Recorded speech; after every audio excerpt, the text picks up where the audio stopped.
បងប្អូននេះដល់មកដាក់ចំណៃមន់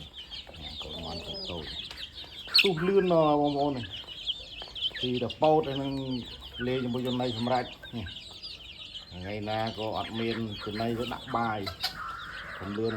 តែវាកាយទៅស៊ីមកទ្រុសមកអាពួកក្រំគេសបាយស៊ីបន្ត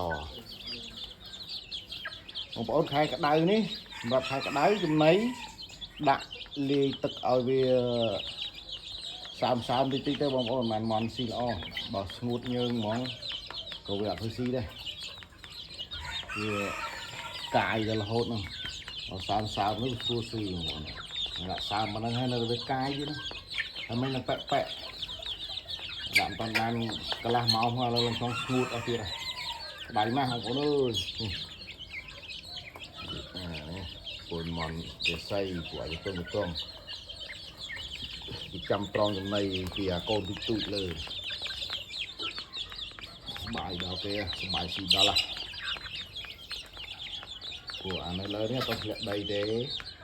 មិនតាន់ស្គាល់ជាតិដីយ៉ាងម៉េចទេហើយចាំមើលលើនេះជួសអត់បងប្អូនជួសកាពេលអត់មកមានអត់ក្រុមនេះមកក្រុមហើយចិត្ត20ក្បាលហើយណាក្រុមនៅខាងមុខនោះ12ក្បាលទៀតពីឆ្នាំជួសអត់កាពេលអត់មកដាក់វាហ្នឹងហើយបងប្អូនអរគុណច្រើន